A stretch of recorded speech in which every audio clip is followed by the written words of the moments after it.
All right. Boom, basically. So thank you for coming to another episode of The Full Set.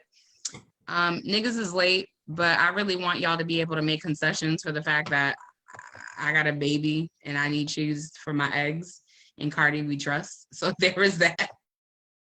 I just want to say welcome to everyone who's just joining us. I'm going to try to bring up on my live so that way I can make sure I pin that comment with your PayPal, your Cash App, your Venmo, your austerity plan. I don't know. You know what I'm saying? And if you don't know who I'm here with my esteemed colleague, none other than Nikki Gee. Nikki, Cheers. Can you tell the people hello? Hello. Mm-mm. Remember the time that I'll Be Sure said you could sing? Yeah, I'll Be Sure. It's not I'll Be Sure. Right. So if y'all don't know who Nikki Gee is, I'm about to explain it. As she explained it to me. Nikki Gee is a retired Air Force veteran that was diagnosed with relapse remitting multiple sclerosis in 2011. Did I say that right? Yeah. Okay, thank you. After being diagnosed with MS, Nikki sought out a path to truly figuring out the meaning of life. Through her journey, she has been able to educate others on what it really means to take charge of your own life through spiritual, emotional, and physical healing. Nikki is currently studying complementary and alternative health at Ashford University and homeopathy at the Academy of Homeopathy Education. She was trained in therapeutic aromatherapy at the Heal Center in Atlanta. It's just a lot of consonants. At the Heal Center in Atlanta, Georgia. Upon completion, she will be attending Southwest Medical College in Phoenix, Arizona to become a naturopathic doctor. Okay, boom. I see you out here. MD, ND. Okay. It was out of Nikki's love for nature and self-healing that urban essentials came into fruition. As an herbalist, she believes that herbs and roots carry messages that we need to become in tune with, and that's why she infuses her products with them. Her mantra is be you, be free, and be inspired. Okay, so we're gonna get into all the things this evening. Nikki, welcome to The Full Set, boo. You episode number 21. Hello, I told you old enough to drink now. Hey. I wanted to do something like we're still searching for like a theme song. So now for the 21st episode, I'm wondering if we could do something like boom, boom, boom, boom, boom, boom, 21 Jump Street, right? Like I don't know. 21 Jump Street. Did you do the dance? That was my jam. I used to dance to every time. Do you want to jump? 21 Jump Street. Yes, come on. They don't know about that. And it's okay that they don't know about that. So I just found out that you and I was the same age. Yeah. You gonna tell the internet how old you are? I'm 105.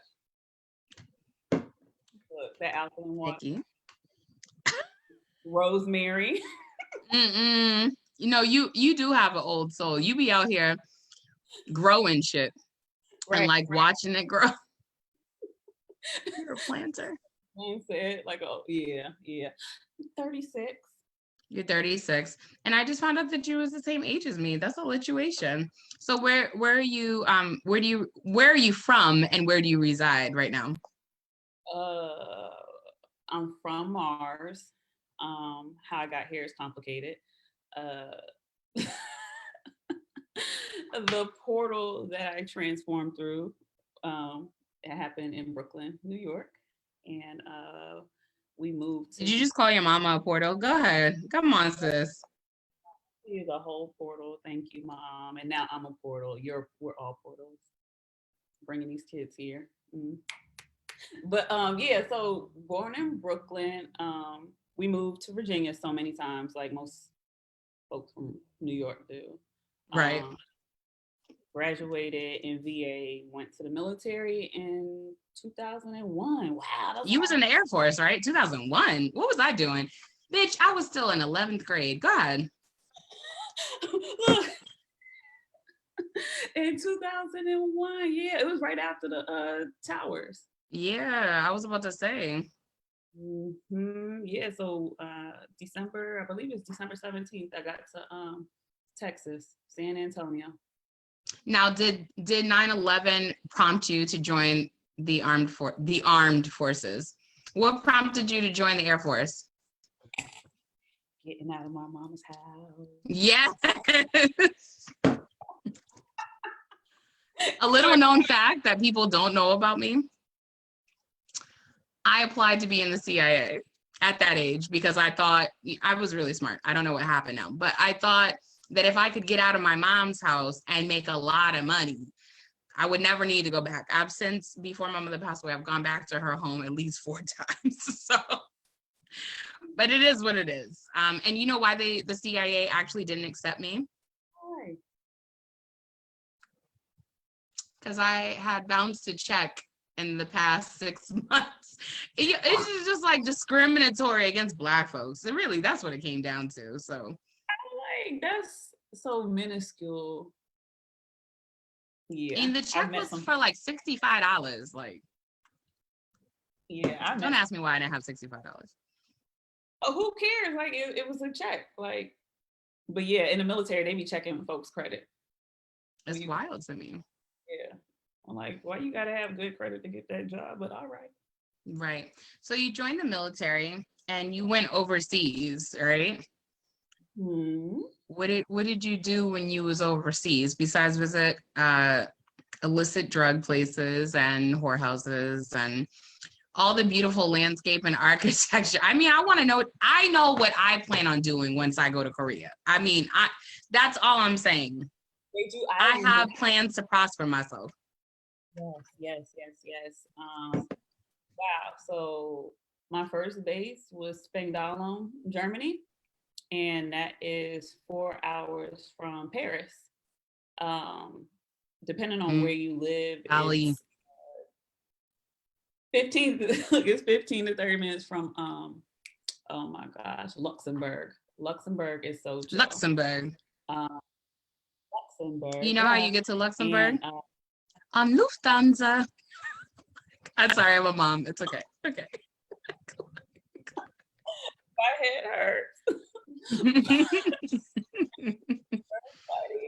But yeah, so that was my first like base. I was there for 3 years. It was amazing, and yeah, I did everything that you just said. Thank you. I don't leave me out here. Come on now. I would be doing everything. Being cooped up in these United States, and where in other countries people are actually so free and just do what the fuck they want to do. Like, we drove to Amsterdam almost every weekend. What did you go to Amsterdam for?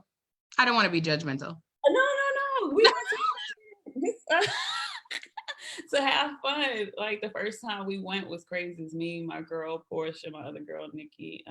Portia was in the Air Force, Nikki was in the Army, and we met these guys in the club. Were they? No, not even. I already love this story. God. We met them. It was at the guy. His name is Roy, but people call him Rolls Royce. I remember he was older, but not creepy older. I hate it here. He wasn't a creep. He liked my homegirl, but he was cool, and people called him Rolls Royce. He owned a bunch of businesses out there, and so him and his friend Ahmed, because they were of Arab. That escalated very quickly. Yeah, right. Ahmed was missing like a finger, so it was kind of different when I was like, what's going on here? You know, being in the military and you just like, right. Can I hang out with you? Is this gonna cause an investigation? Like, right. Yeah. So, but they were cool, but there was definitely stuff going on that we shouldn't have did. We got in the car with these people after knowing them like maybe an hour. I see no problems with that. Yeah. I thought I was gonna die though. I saw a problem with that when we was in the car and their music was so loud, playing Puff Daddy or something. It was just loud. You were like, this is how I'm going out. This is how it's all ending right now. Listen, and I know better than getting in the car with strangers. Now we just do it because it's like an app on our phone. No, Right. the music us in the back. We're looking at each other like, what's going on? Because we were legit waiting in front of this, seemed like a wall for like maybe 6 to 10 minutes. Mm-hmm. And I didn't know that they had lifts for their cars. So instead of driving down like a tunnel, it was a legit lift. So an elevator for your car. I thought we were about to get blown up. I was like, oh my God. No. In Amsterdam?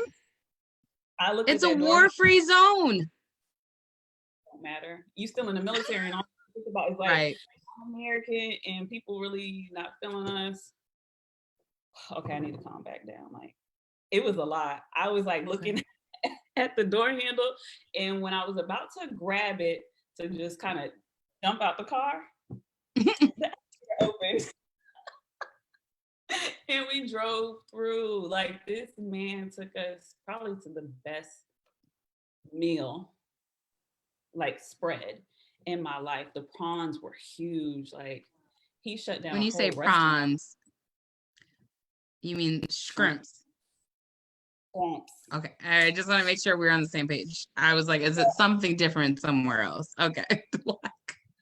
Because I know you've traveled quite a bit, so I just wanted to make sure. So while you was traveling overseas, because you were in the armed forces, I'm just going to keep saying it like that because it sounds petty as fuck. When you were in the armed forces, you went to Korea and you got married. Why?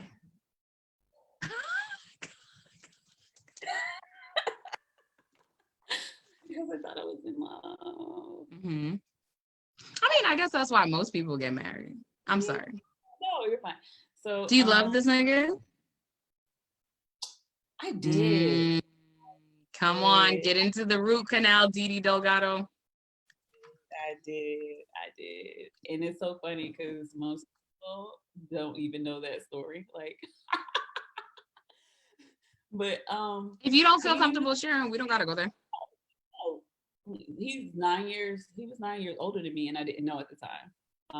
Okay. But he was like a little baby, and he was like a protector, like, and everybody was, not everybody, but a lot of people were afraid of him. I don't know. It was like a Debo type situation. And I was with like the star football player. Was he Korean? Absolutely not. Okay. I just had questions. We're going to do the follow. No. He's black. And I think his dad is Creole. Mm-hmm. Because he had like long wavy hair and a ponytail going on. Oh, he was on his Russell Wilson show. Okay. All right. I see you out here. See you out here, sis. And I wanted to tell you that your head wrap was a lituation. Why you look sad about that? Like, you went down memory lane and you came back like distorted. Can you tell, man? Listen, I need a fan. Well, I appreciate you saged the fuck out of this conversation before we even started. So thank you. Nah. I love you. I love you too. So I wanted to know where you got your head wrap from. These are the important questions I needed to ask you today. Okay. So the head wrap I got it from a sister that That makes head wraps? Yeah, she sells head wraps. Okay, all right. I'm gonna have to stalk your page and see what kind of interaction, since you seem like you're not giving up the information. I'm gonna have to go to the page and be like, I'm gonna find this motherfucking head wrap. Yeah. So it looks cute. You look cute. You look cute. You look beautiful. You look beautiful. I'm just like, I've been working in the backyard all day trying to spruce up the place for my mom. Yesterday was you look like you're spruced. You got a fern behind you. What is that? An alpaca? Like what? That is a big fucking plant. Yeah, it's a majesty palm. It was $25. We got 7. It's beautiful. It does look very majestic. Yes, we took all of those 20. I wanted to ask you, what's your astrological sign? bow and arrow, the archer. I'm not really good with visuals. Oh, Sagittarius. Like, I'm like, wait, which one is that? Sagittarius? I hate it here. Mhm. My child is a Sagittarius. My mama was a Sagittarius. And it's so funny because I get along with you very well. So, and who else is Sagittarius? Oh, my man is Sagittarius. I mean, it is what it is. It is what it is. I wanted to talk to you. Go ahead. What? We're crazy. Oh no, definitely. Egypt has their moments, is all I'm gonna say. Today, I had to remind myself, you are mom, you have a baby, right? I had to remind myself that Egypt is a human. Today, with today's attitude, Egypt Delgado is a human person. And it must have been a really bad day in Egypt's life today. I mean, I've never seen anything like this. Everything was an upset. I don't want water on my rice. Like I don't know. I don't even know what this nigga's problem was today. Like just everything was upsetting them. And you have a 4-year-old. Yes. And I feel like our kids have something in common besides the fact they're Black. They got something. They got some dope ass moms. Yes. Moms You're amazing. Mm-hmm. You are amazing. And their moms will burn the whole. So yeah, they got a lot in common. Yeah. Egypt was diagnosed with an executive functioning disorder, and I know that your baby has something going on with them too. Yes, he got a lot going on. That young man, he was diagnosed with autism spectrum disorder when he was, and I started noticing things around 18 months.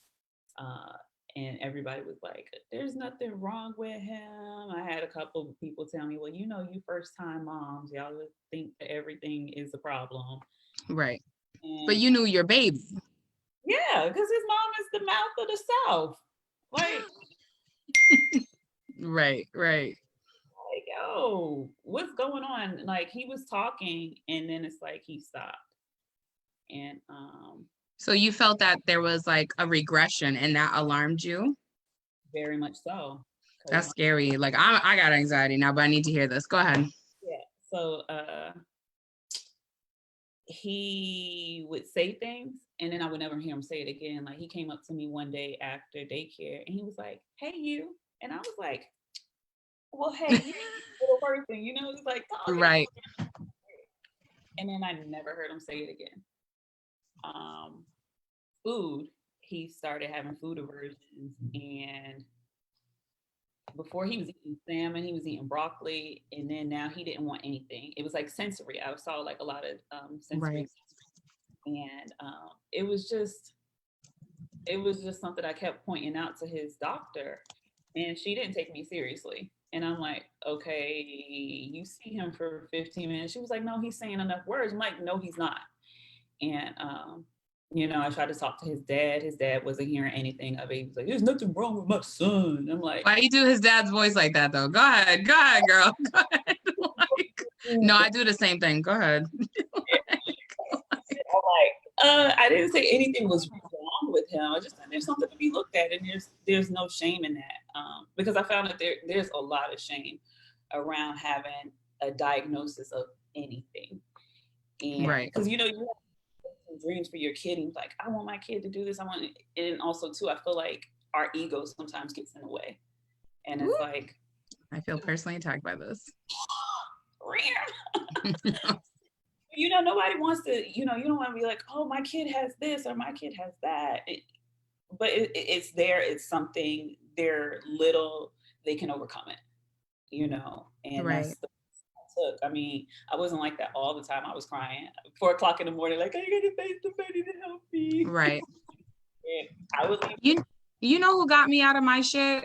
It was weirdly a white woman. It was Egypt's special education teacher, because I mean, I'm not, I'm a very knowledgeable person when it comes to like reading my child. I spent a lot of days in labor with Egypt, and I feel like with this woman, you know, I was very reluctant to add services. Of course, I'm going to advocate, but I was like, nobody's telling me what any of this means, right? And it was bothering me. And the reason why I say it was bothering me is because, I don't know, I just felt like you just, like everything you just said, I feel like Amara La Negra right now when she was like, because I lived that life. Like, you know what I'm saying? Like, because no one was talking to me. The doctor wasn't paying attention. Now, Egypt's primary care physician, I love her to death. She's got really large breasts, and I just enjoy the doctor's visits each and every single time I go. But she wasn't like, I would offer things. I would be like, you know, Egypt, I think, speaks less than 25 words is what I would say. And she'd be like, you just got to let kids be kids. And I was like, okay, but I'm contending with what you're saying, with what each school Egypt has been kicked out of has been saying. So, you know what I'm saying? Like, it was just a lot. And then I finally did the research about autism, and I went down the YouTube black hole, and it was just like everything. I was like, oh my God, it was just very overwhelming. I wish that there was more support for not only moms of children that have developmental disabilities, but like, you know how they add more letters onto the LGBTQIA plus, right? Every single year, like, you know, because it's freedom, it's expansion. I wish that they had like that for moms of children who are like diagnosed, because like I was the questioning bitch. Like I was like, none of this makes sense. And then I took her for what do you call those things? It was like not the psychological eval, but the developmental no, it was a developmental pediatrician evaluation visit. I don't know, all these long where I was like having a hard time because I'm keeping up with so much shit, like, you know. And at the evaluation, the Egypt that was never shown to me is always the, you know, I go to the school meetings and they'd be like, oh, your child does this, da, da, da. And I'm like, well, it's weird because my Egypt at home doesn't do these things. Right. Of course, Egypt is a 3-year-old and has 3-year-old issues, but the things that they were saying, knocking over stuff, climbing under the table, I was like, my child climbs under the table? Like, what? Like, you know? And then this, like, you know, the whole doing this over and over again. I was like, my child doesn't do that. So I'm having a really hard time with these reports. Long story short, I went to this evaluation for pediatrics for children that have developmental disability. And don't you know, this was the day. I mean, I know that was just the ancestors being like, bitch, you need to see this shit. Like, that was the day. It was the day. And I was crying because I felt, you know, I feel like it's important for you and I to talk about this. I was crying because I felt defeated. I felt like everything I went through to have this child, everything that I sacrificed to make sure that I'm a good mom, and everything I unpack, I could not contend with the fact that not only was I fucked up in the head, but there is now something wrong, and I have to also care for my child who's going to have the same issues that I have. You know what I'm saying? Like, and so it was just really, really sad. There was nobody there to help me. Like, you know what I'm saying? Like, and I wonder if like you experience anything like that, like just feeling like alone, because like I just heard you say your family and maybe even some of your friends is like, ain't nothing wrong with that baby. Like, you know what I'm saying? Like, yeah, I experienced the same thing. I remember my mom being like, he's okay, he's fine. But she was doing that in a motherly way, right. Trying to get me to calm down and not stress out. Because if I get stressed, my MS flares up, then that's a whole nother problem. My sister, Right. And my mom listened to me and to my concerns, but my sister really validated where I stood, like, and how I felt, and she made things better. Like my mom made things better. You know, my mom, she lives here with me, and we all live together. So it's not she lives with me or I live with me. We all live together. We have like a little compound. I like that. That's a nice, you know, I'm like, oh, my mom lives with me, or I live with my mother. Like, you know, we live together. Come on, Nikki Giovanni. Okay. Okay. Hey, Nikki Giovanni, girl, come see me. Ma'am, sorry, not girl, ma'am. Ma'am. No, she's actually so not respectable. She's a little, she's a little, she's mean. She knows that people call her mean, but she's not respectable. I wouldn't say that about her at all. So you call her Nikki. Look, I'm all spokesperson all of a sudden. But yeah, you felt like your mom like was there for you. Yeah, she was there, and she was trying to calm me down. But yeah, I Right. did have friends. Oh, you're just the new mom, and also too, like there has to be balance because I try to be one of those organic moms. Everything's organic, nothing can touch him. You know, I don't know where this disease came from that I have, but you're not getting anything. Like boy in a bubble. I didn't even give this kid ice cream, and I remember Right. because he has sensory processing disorder, um, speech delay, and those two things together they categorize like cognitive something. Because if you're not speaking, then they say they don't know what you know. Right. So it's something that they just add to it, which I don't think is bad It's like, because but it's also like a criminal record sometimes. You know how sometimes you get, I mean, not that this has ever happened to me, but you get caught for speeding or whatever, and then they want to add on shit like you drove over the yellow line that was not dotted, and like, or you failed a signal, and shit. They just add on shit that doesn't even make sense or whatever when you did all those things. And I feel like sometimes these diagnoses get compounded. For me, I think I hear what you're saying when you say like it's good because it addresses the multiplicity of what autism can look like, right? And Egypt doesn't have autism. Egypt also has a sensory processing disorder and executive functioning disorder.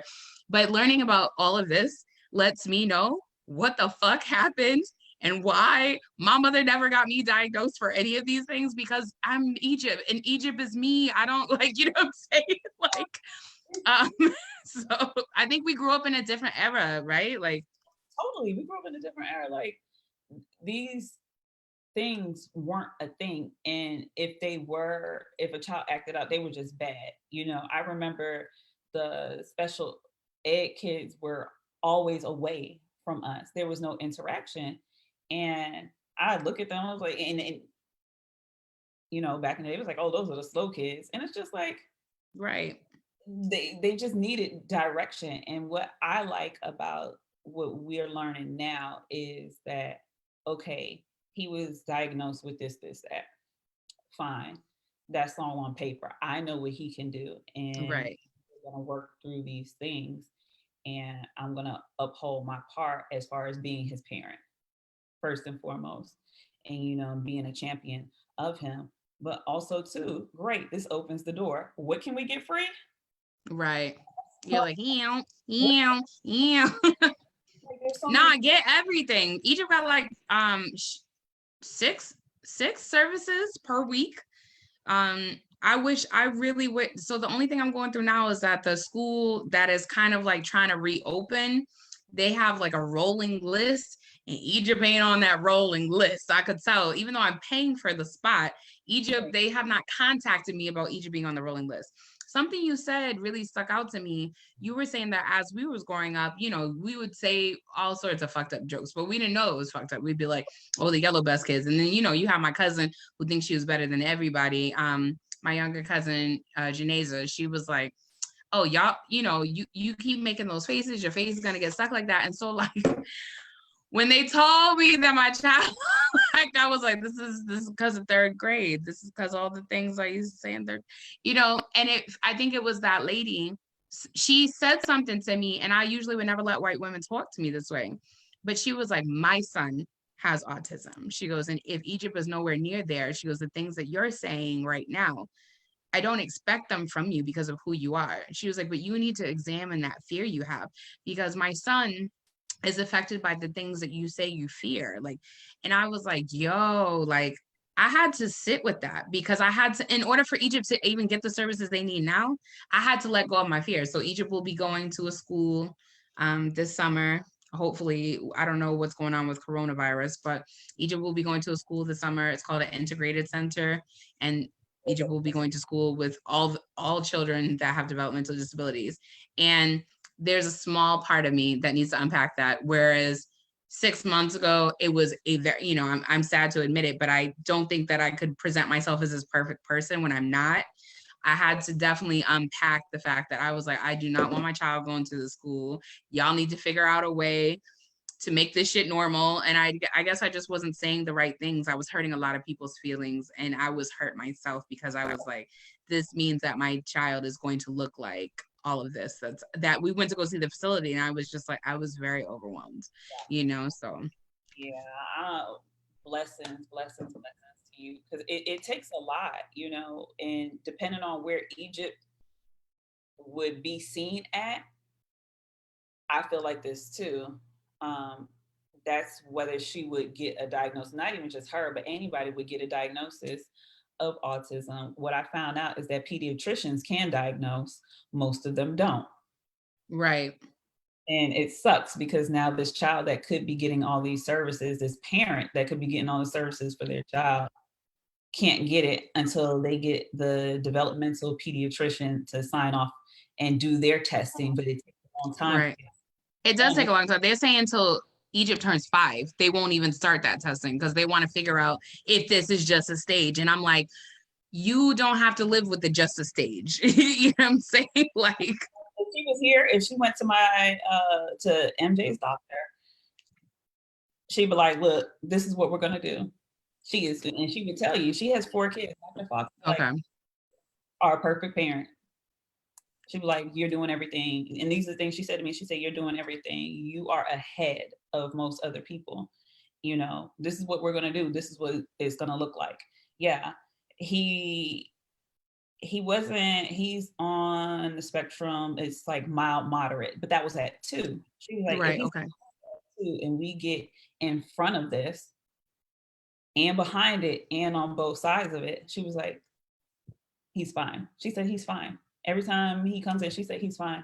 He's going up, and it's a blessing to have somebody that'll give you that diagnosis, because he was right on the cusp where she could have been like, man, we'll just watch it. But and I want to ask you, as a mom, so Rosita is in the comments and she said, yes, she has autism, ADHD, hydrocephalus, cerebral palsy. And so what I want to talk to you about is, I know that you are living with an invisible illness, as am I. We have so much in common, it's actually ridiculous. And so I want to talk to you about being a mom of a parent of a child that has specific special needs, and then you yourself also have specific special needs. And like, how do you manage, like, first of all, if you don't mind sharing, what are you grappling with right now? Right now, not so much. I think right now I'm just trying to turn more inward and examine myself. Okay. Am I tired? How am I feeling? Because for the past 2 years of dealing with, his diagnosis, and I think it's been over 2 years. It's been over 2 years. I've just been like, I got to get him this. I got to go here. We were driving 50 miles to, because redlining. So we live, right. South Fulton County, and his school. It sounds racist. I've never been there, but it sounds racist. When you say Fulton, I'm like, it's mostly Black. That's where the airport is. So it's mostly. Okay. And then where he was going to school at is in North Fulton. That was the only place that took our insurance, and there were places for autism, for a clinic, ABA, Applied Behavioral Analysis. And so I was driving 100 miles a day, back and forth every day, 5 days. Just to go to school? Yep. Thug life. But I neglected myself. Myself in yoga teacher training. I did I thought you was a yoga instructor this whole time. Yeah. Yes. For kids. But as far as like the diagnosis, I neglected myself. I totally neglected myself until maybe last year, when I had the baddest flare up on the block. I was going to ask you, are they called, is like the symptoms of multiple sclerosis, they're called flare-ups?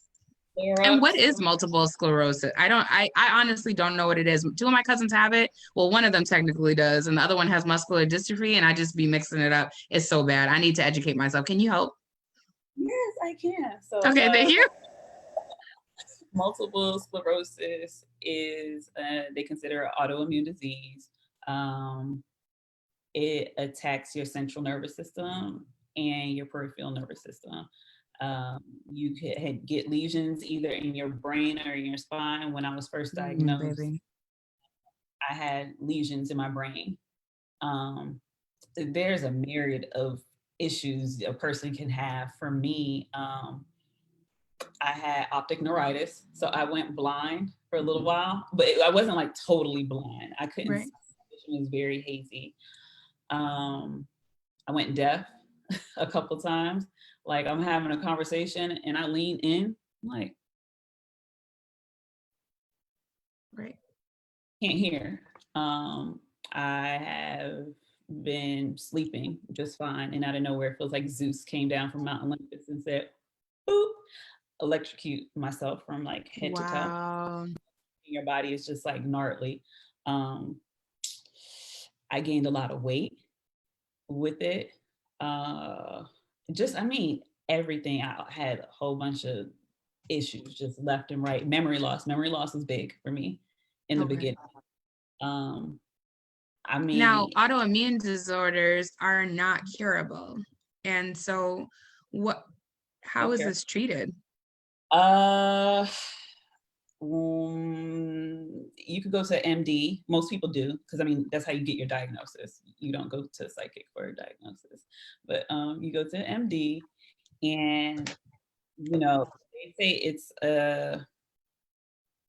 it's subjective, I guess. So I'm just like, what does that really mean? It was like, oh, it's disease.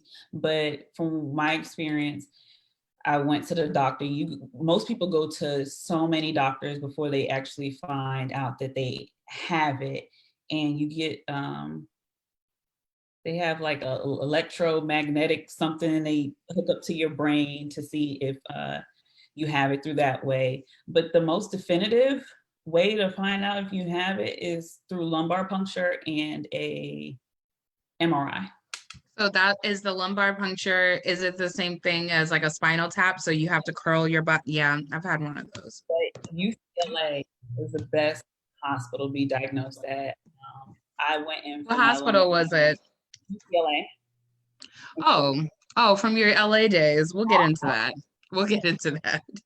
But so I laid down on the bed and they had an X-ray machine up under me, so doctor can see where they're inserting the tap. So I didn't have to do curl over. And the first time I had it done twice. The first time they did it, it was some female doctor lady, and she messed me up. Of course, you call them females. Yeah. This lady, she messed me up really, really bad. Of course, I hate that shit when they don't know what they're doing, or when they're too confident and they don't check in with the patient. Yeah. And she didn't have the apron to protect my ovaries on the X-ray machine. Second time, and she caused, I was partially paralyzed for a couple weeks. Yeah. Oh my God. Yeah, but the next time I had it done, this doctor, he was super amazing. He was like, sweetheart, here's my cell number. You know, if you need anything, you call that number. He gave me like a little teddy bear. He was like, here's the apron. We're going to lay this right here. Just take a couple deep breaths. He was dad energy. He was so, okay. Yeah. And then the opening pressure was like 30 something. It was like 11 points over than what it should have been. Right. Okay. Indicative of what they already thought I had was pseudotumor cerebri.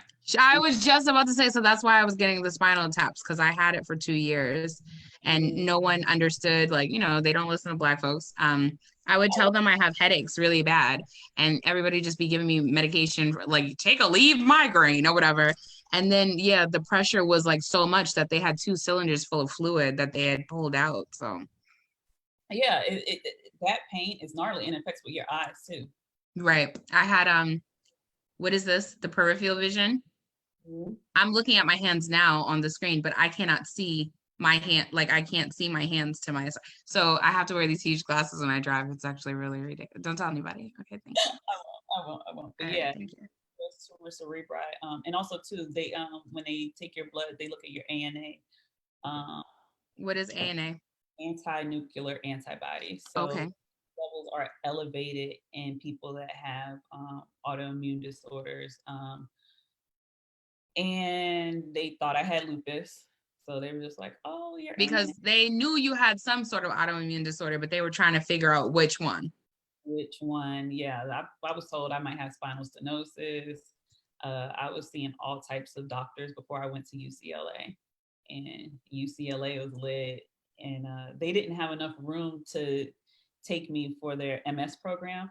So my doctor, Verna Porter, she Come on, Verna. That sounds like a Black lady name. Come on now, Miss Verna. Verna Porter is, I think she's Jewish. I don't know. But she, Oh, she's girl, not Black. Oh. she called my mom and she was like, sweetheart, she was like, call your mom.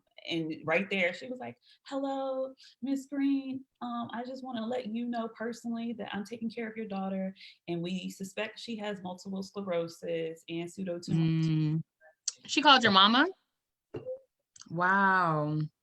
She called my mom. She was like, your mom should be here to, and Wow. explain everything to my mom. She was so amazing. She was like, this sounds scary. It is scary. It's okay. We're going to give you a bunch of resources. There's this girl that worked in the office, Donna. She's on my Facebook still. Like Hi, Donna. Hey, Donna. Donna mom me up. Valencia mom me up. Patty mom me up. It was just, and these ladies worked at UCLA, didn't know Okay. me. And then I went to USC. Dr. Porter called the people on base and made sure that they gave me a referral to USC.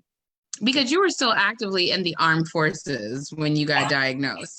Do you keep saying armed forces? And so what happened with your status in the armed forces because of your diagnosis? So shitty. So let's get to it, right? I got a platform now. Like, is this even a platform? I don't know what the fuck this is. Yeah, this is totally a platform. Like, fuck them. Like seriously, I had to call my mom on them. They thought I was faking. They were like, "Oh, you're malingering." Like white people. What's malingering? That sounds like super white. It is. It is. You're joshing us around. Like super racist. Where I worked, I had one Black person, a brother, no less, and he was against me. Like they were like, "Oh, you're faking," because with multiple sclerosis, you could have a flare up or exacerbation. It can last from 1 minute to an hour to a week, 2 weeks, months. You could have a flare up for a whole year. It just depends. So I had what they call foot drop. I couldn't move my foot, so I was just pimping and limping, doing what I do. Black women, we get through everything. Doesn't matter. Right. They had an investigation. The military, Air Force. They investigated you? You can't handle the truth. I hate these niggas. I really do. And listen, I had one, what was it, NCO of the quarter, and I was about to be put in for NCO of the year. They didn't like that. Not you, little Black girl. You can't know. Mm-hmm. And then I had got sick. I started forgetting things, and nobody believed me. I shared with my supervisor that half of my vaginal area was numb. You said it very politely. Can you say vaginal area again? Because I feel like you stumbled with it. Yes, half of my vaginal area is numb, sir. And he still didn't believe you. He was just like proof. Listen. Yeah. Yeah, so they are terrible. They didn't believe me. I called my mom. I told my mom, I was like, "Mom, all this is going on." Oh, she wrote them a letter. She was like, "You really treating my daughter like this? I'm gonna go to the news. I'm going to Anderson Cooper." This is when Nancy Grace was still on. I'm gonna go to Nancy. What? With that haircut? Come on, Nancy, you gotta do better.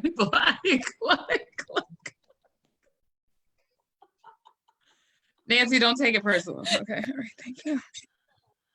But and right when they got my mom's letter, the base commander ensured that they got me out the military. They took a strike from me, and they were trying to kick me out. And the woman that So your status with the armed forces right now is was hired, oh, they couldn't do nothing. Once my mom got to them, they didn't want that smoke.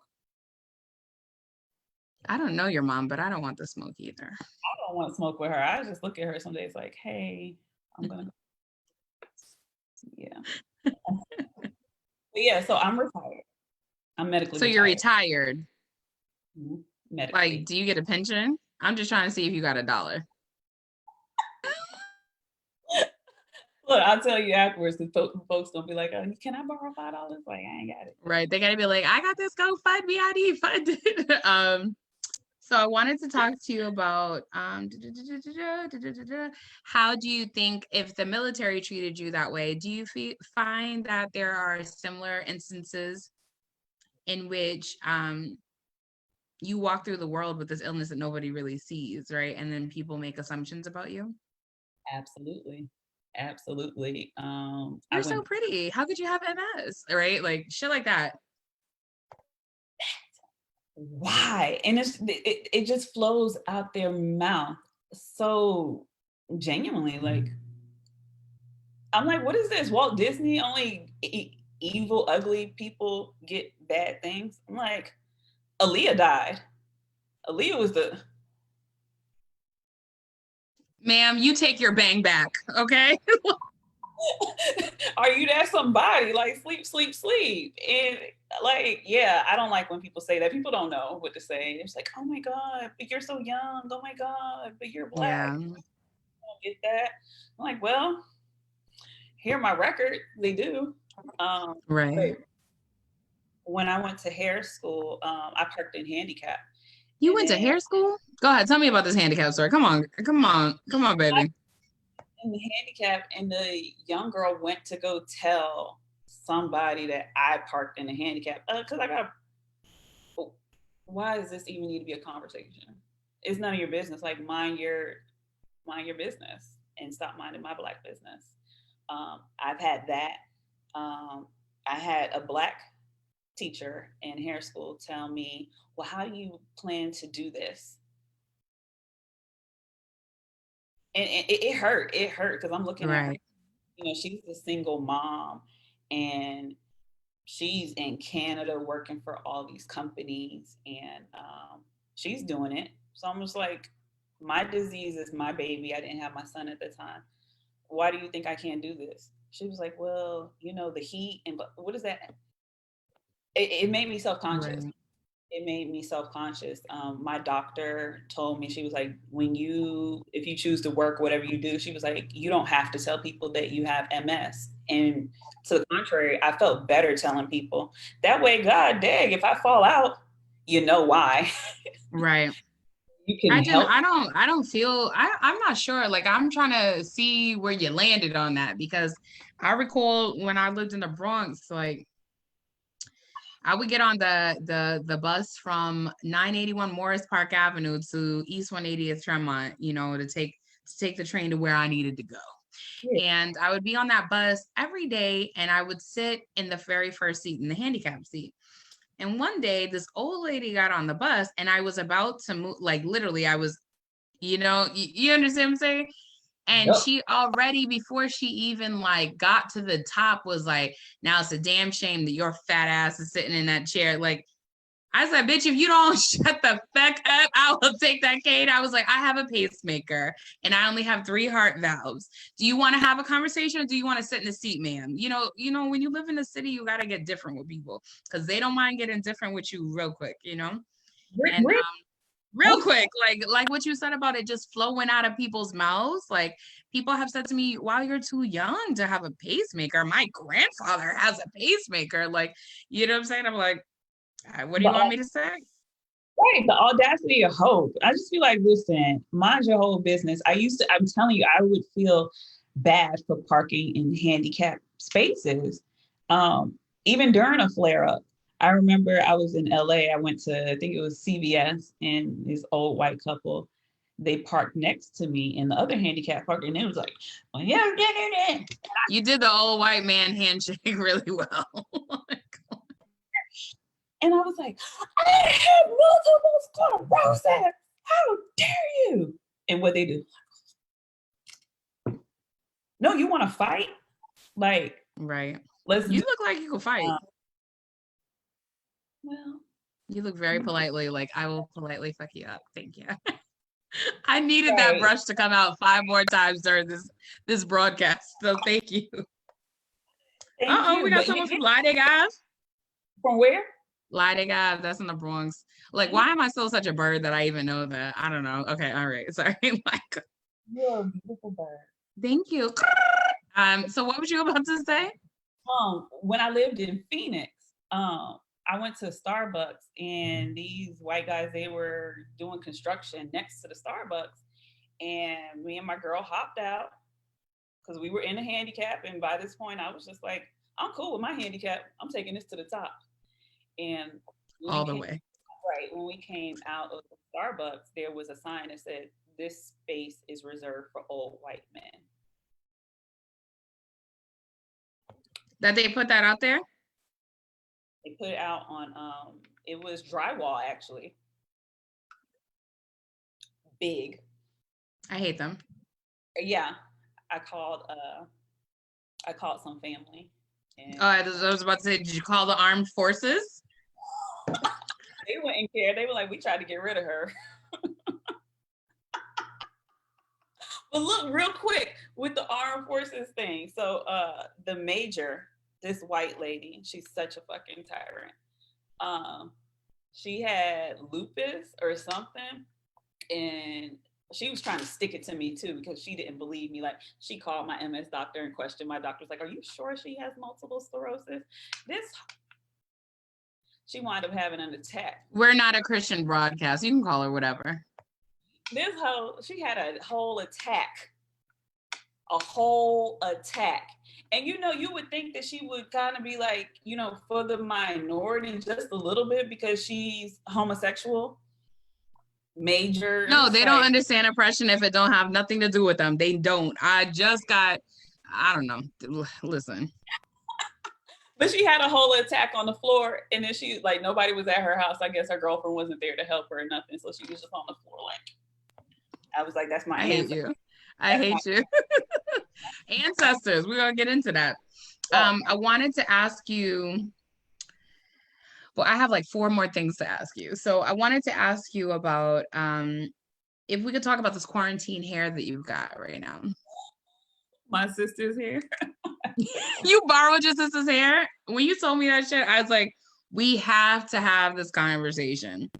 And also, what you just said, people are commenting about how you said a whole attack.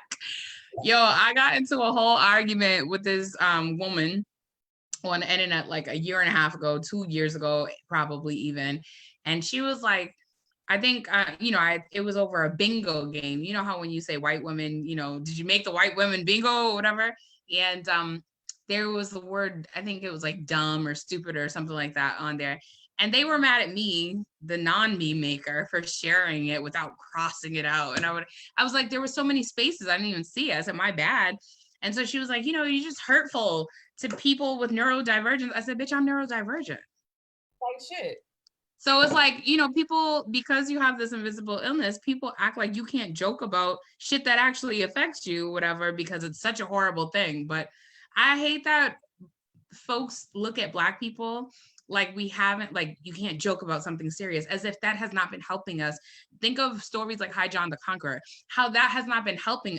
Okay, who am I? I mean, how that has not been helping us all this time to deal with so much pain, Real talk, because if you don't laugh, you might cry, and there's no tears in this zone, not today. And I'm not crying in front of you, so I'm just gonna be like, ha, ha, like. And then also too, it's like it just becomes a part of life. It's like, man, what are you gonna do? Like, you can whatever. Next. Nah, but I appreciate you telling me that, because sometimes, like, folks be stunting, and I appreciate you saying, no, bitch, I watched this and I took it from my sister. It is what it is. Go ahead. You gonna give it back? Don't give it back. It looked good on you. I mean, it might look nice on your sister. I don't know. I haven't seen it, but it look good on you. Thank you. You're welcome. I wanted to ask you, what's your first memory of me? Girl, I'm like, give me all the tea. Who was I cursing out? Tell me. who is this woman next to this other woman being so great? Like, I have a whole bunch of greatness in me, but at that time, I wasn't like, I talk shit, whatever. But most people, but people that know me that they know. But like, even being like on your platform right now, this is probably the first time I ever like talk shit. This is not my platform. This is your platform. Literally, everyone who just came here was like, "Oh my God, it's Nikki!" I was like, "Wow!" It's You know, Nikki. Wait, okay. Everybody's saying hello to you. Hold on. Who said that they loved you so much? I couldn't believe somebody came to my page to tell you that they love you so much. Your cousin is here. Satwinder Simone Iser oh, I was like taught me Akashic records. Akashic. This Yeah. is amazing. I'm so excited. And so like everybody's just over here just like loving on you, which is good. Like, you know, people are like, I'm so happy to see you here. Demetria Bolden was like, hey cousin, or whatever. Cousin Didi that I was telling you about. Is that your cousin Didi that you said that we should be friends? Didi, hit me out, boo. I heard a lot about you.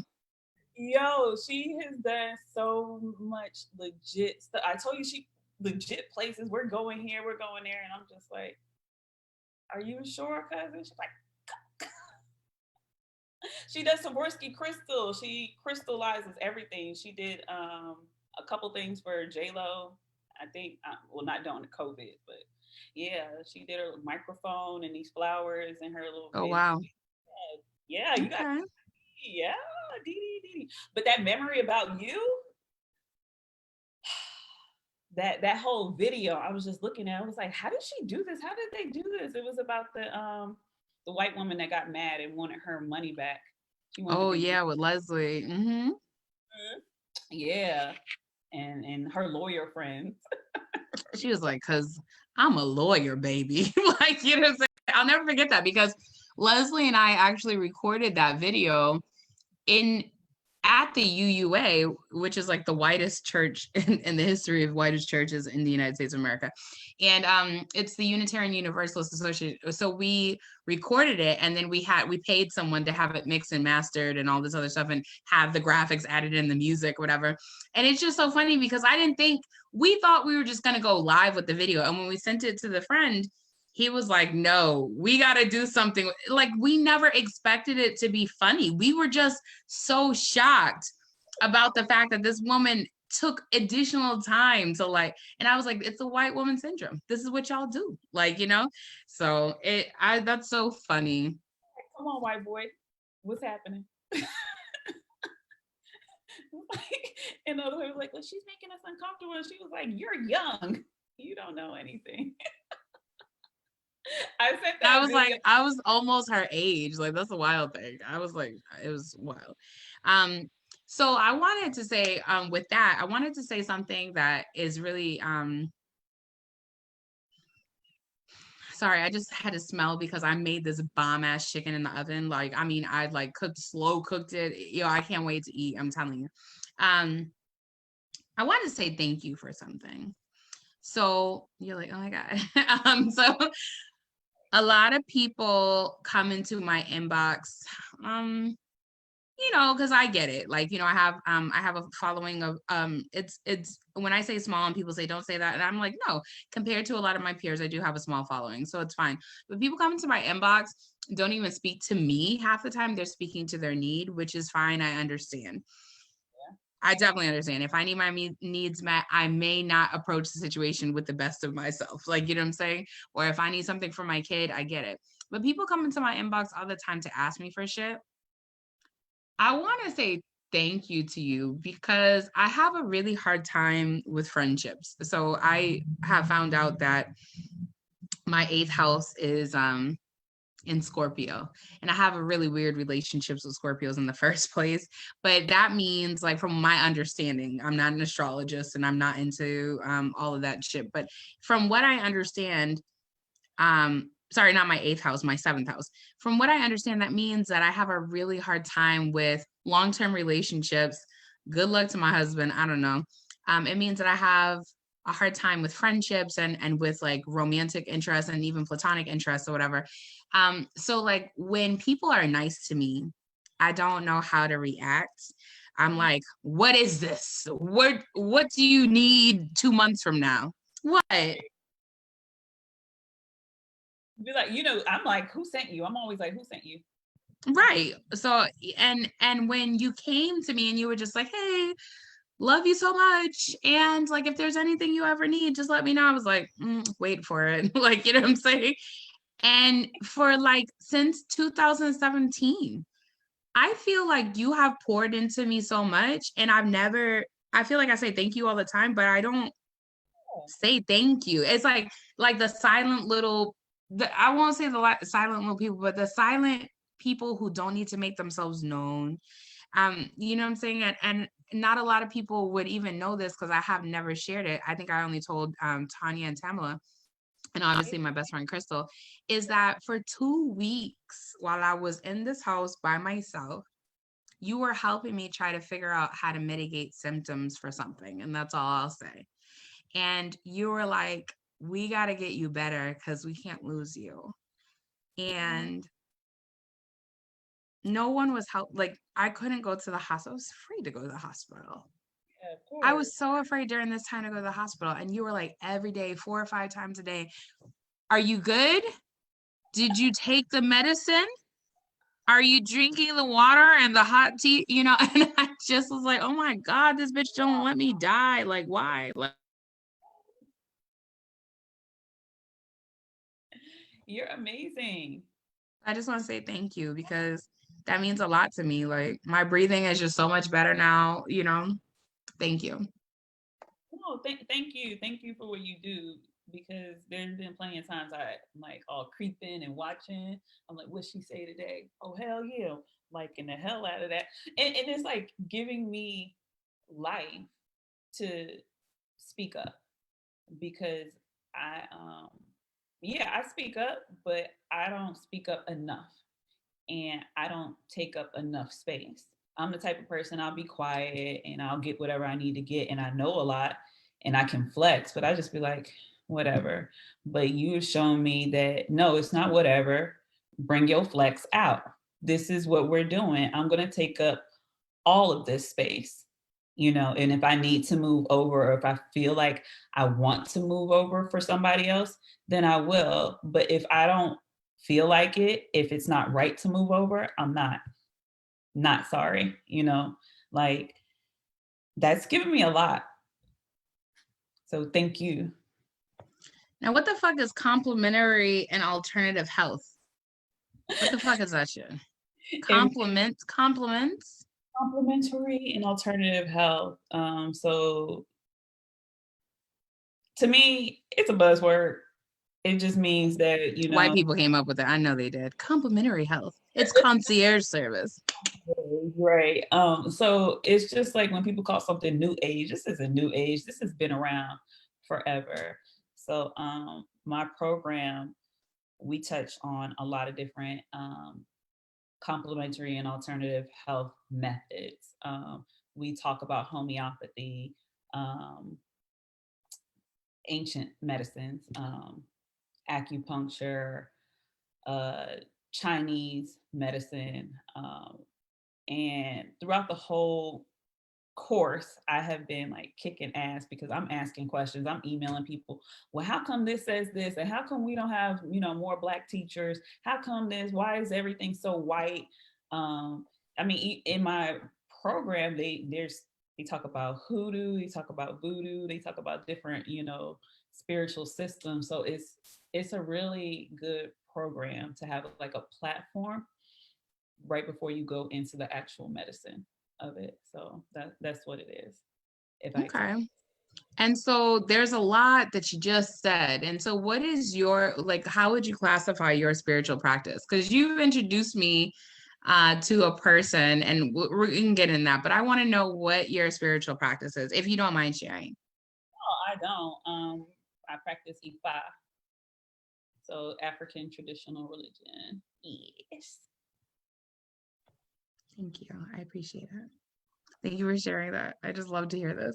I love to see it, sis. You had, I was about to say turn me out too.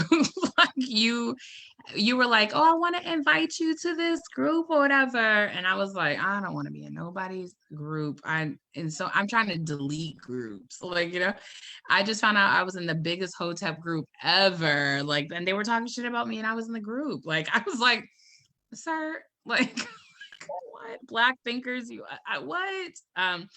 So you introduced me to Mambo Liz and from Big Liz's Conjure and her group. And I just want to say thank you so much. I had reached out to her and she's going to be on the show probably next month. And also Daisy October is going to be on the show next week. So I'm feeling all the blessings, all the blessings, all the blessings. And so when, like you and I connected that way, I was just like, it seems like everyone who's coming into my life, or it may not be coming into my life, but like, I'm just like passing by them. They're like, Ifa, African traditional religions. Do you have your fucking palo? Like, you know what I'm saying? I'm like, I don't know. Do I cover your mirrors? Okay.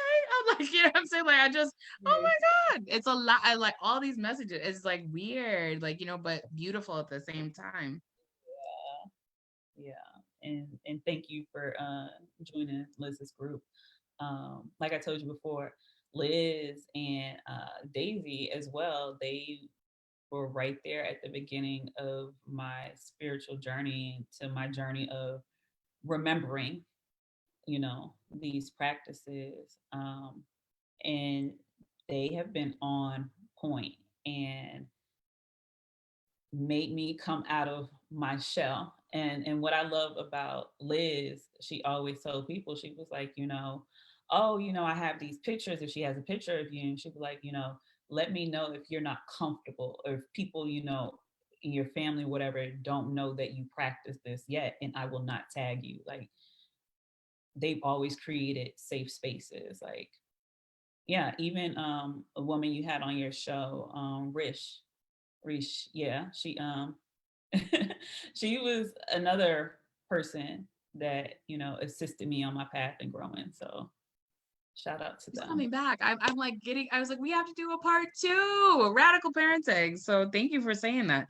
I want to talk to the ratchet Nikki that I also know, the one that comes out in small spurts. I want to talk to you. The last thing we'll touch on is, let's see, what did I write down? You told me a story one time about Flow Rider. You were like, shorty had them apple bottom jeans, boots with the fur. Hey. What happened? Why did you not lie? You got to tell us the story. It was, and if D is still watching, D remembers that night. I was in makeup school. I went to makeup designery down in Burbank in LA, and we were driving just out at night, and we saw somebody in a really, really, really, really, really nice car. I was like, trying to be cute. Cell phone light, so it's dark, right? So you was like, wave your little cell phone on bright. They stopped. It happened to be somebody that she knew. And then the other guy was somebody. I'll tell you about that later. But thank you for telling me about it later. Look, I feel like I'm getting all the tea. Okay. About that, who he was later. But we went to go hang out with them because my cousin knew the driver or whatever. And I met Flow Rider's manager, Prince, or whatever. And he was really cool. And we were just like chopping it up, talking. And he was like, "You're really smart. How come right. You're really a guy." He was like, "You know a lot of stuff." He was like, "How come you just be bobblehead?" I was like, "Because I'm out and I don't have to be so serious." Okay. And then he brought me to the studio, and I thought I was cool because I was like, "Oh, you got a driver? Like, I'm Wendy Williams." How you doing? Yeah, and I'm just like, wow, this is. And then we went to like Atlantic Records, and I'm all up in there taking pictures, seeing Aretha records on the wall, and then we went into the studio where Flow Rider was recording, and I was trying to be like slick. I was like, I'm about to record this. And I was like, I'm not going to do that brother like that. I'm not going to do it. I'm not going to be So he heard you humming and he was like, oh, you can sing. Come with me on this track. And you was like, no, I actually can't sing. I was just humming along. No, it wasn't him that heard me humming. It was some other guy that was in there. And he was like, oh, because I was humming Sia and I can hum. And he was like, oh, you can sing. I can hum. That needs to be on a shirt. No, people might get the wrong idea. They were like, but so I was humming Sia and he was like, oh, you can sing. Come on, we're gonna put you on this track. And I was like, I'm not about to embarrass my mom. I done made it this far without embarrassing her. I'm not gonna do it today. He was like, no. Nigga, you know why you should have lied? Cause fuck them. That's why. I was like, oh no. And then I'm like, I'm so shy. I didn't want to be like all in the whatever. And there was a girl in there. I think I don't know, it might have been Mr. Flo Rida's girlfriend. I don't know. She was kind of like looking at me like, you're a groupie. And I was like, actually, I'm not. I'm a student. But no, and then like when Flo Rida did come out and talk, he was so nice. He was so sweet. He was like, hey, blah blah blah. What's your name?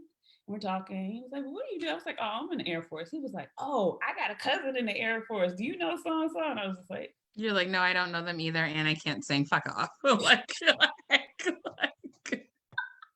if you have one of those little voice electronic things, we could probably try to do something. So yeah, that's just one of the many. Well, tell me one LA story. She's like, why are you taking it here? Come on, Burbank, tell it. What's safe to tell?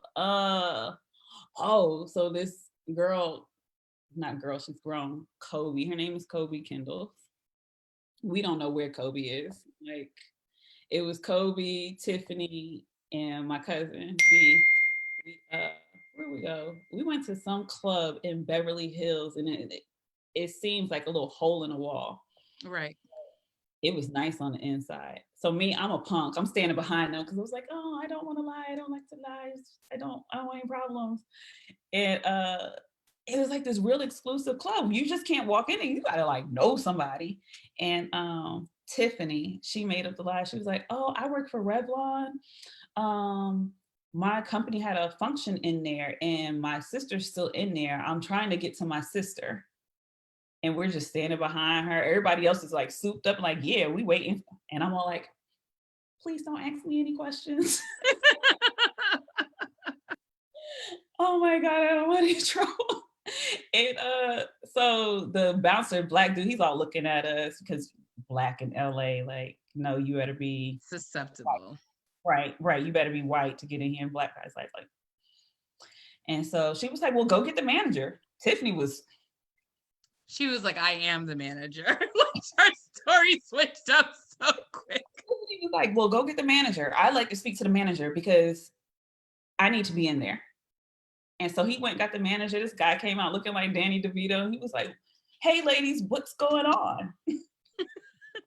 And she was like, I work for Revlon and we had an event in there and my sister's still in there and I'm trying to get back in. We're trying to get back in. And this gentleman, I guess, and she looked at the guy, the bouncer, like, and she was like, he's not assisting us. And he was like, well, come on in. My little scary behind is in the back, like, in my head, I was like, oh shit, this works. So I like perked myself up. I was like, yeah. And I looked at the bouncer, I was like, We get in there, and it was like legit LA, like models this big. I went to the bar to go get my girl some drinks because what they did was amazing. I saw this white girl come out the bathroom and I was like, do I say, was there coke involved? Is it racist if I say it? I don't know. But yeah, go ahead. So that little, I guess they put it right there and she's like, and then she fixed her hair and sashayed and like they were. I want to have all the confidence of a mediocre white woman. Come on now. cocaine, right? They shake it off. There's tennis players in there, like, and I guess tennis players make money. That's the thing. And then, yeah, there was like weird, different types of people. Like, yeah, and even set life in LA is different. Like, girl, I'll tell you. I'm so excited. Well, I just want to thank you for being on the show. Before I let you go, I ask each and every single one of my guests, and I always do this. I'm like, we don't have nothing to talk about. And I write down like little things about your life from your bio. I forced you to write a bio. I was like, where's your bio? And you're like, I didn't, well, I told. And, like, and I always do this. I'm like, it's going to be very awkward because everyone's in the pandemic. No one wants to do this show. And y'all always come out. So thank you. I ask each and every guest two-pronged question because those are my favorite questions. And the first part is there anything that we didn't cover that you were surprised that I didn't bring up or that you were wanting to bring up? And if you could see someone on the show, who would you like to see on the show? I want to see Trump on this show. I want to see you grill him. No, ma'am.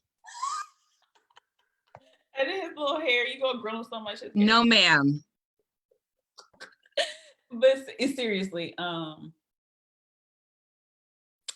Liz, big Liz, Mambo Liz. Like, I'm excited. When you said that, I was like, yes. And then you got Daisy coming on, and then I'm gonna reach out to Liz by the end of this week. I have a whole bunch of stuff we're organizing for Mother's Day. It's just so much stuff going on. So, but thank you. Yes. Anything that we didn't cover?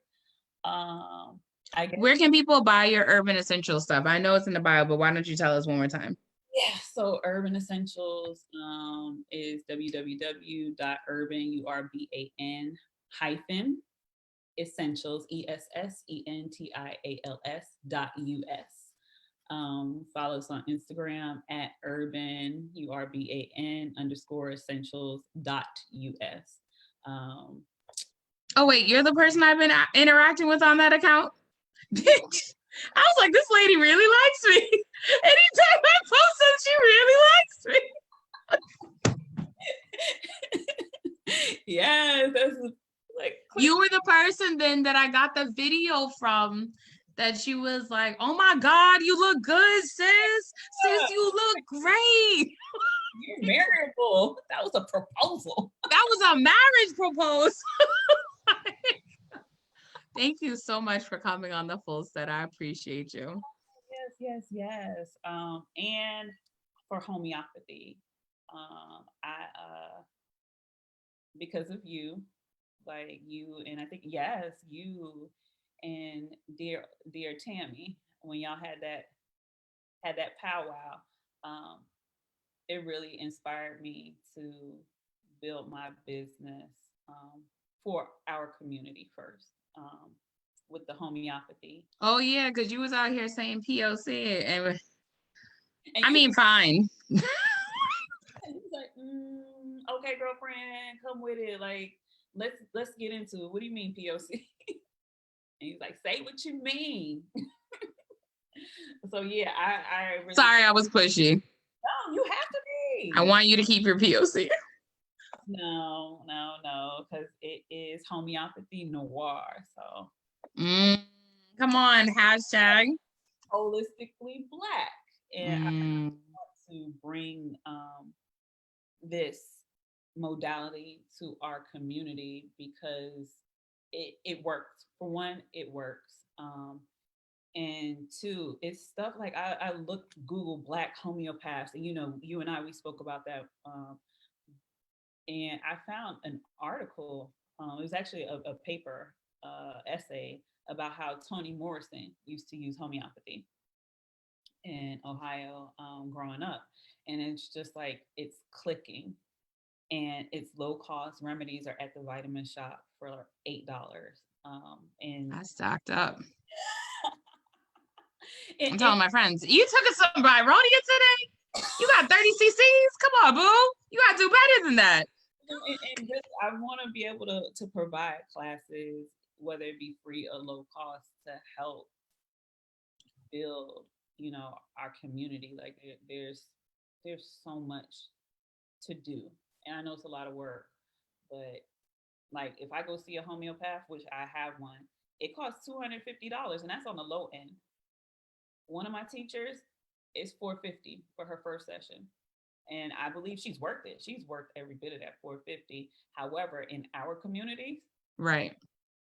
you We $4. don't have it. And it doesn't mean that we should be denied access to that service either. So, Right. And that's what I want to be able to bring to our community. So I set up my website and come on, website setup. I don't know if you I can. love this. Come on, boo. No, thank you. Because when I was like, man, I gotta put something here, homeopathy noir, and I was like, channeling my Dee holistically black. I was like, Y'all be making me so happy when y'all come here and talk shit about me. I love it. Thank you. no, like I was like holistically, and it's just like it was Metro Boomin. I was like, yeah, and I was The like, Metro Boomin. want some mo, yes, and I was just like, yo, this is dope, like to be able to give back and receive, and so I appreciate you. I appreciate you having me on.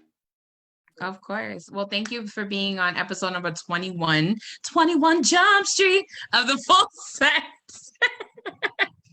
I appreciate you. I love you so much. You are my sister. And I appreciate you. And I appreciate you. And I appreciate you. And I hope that you have a good night. I hope that everyone enjoyed this episode. And we will talk to y'all soon. Peace. Bye.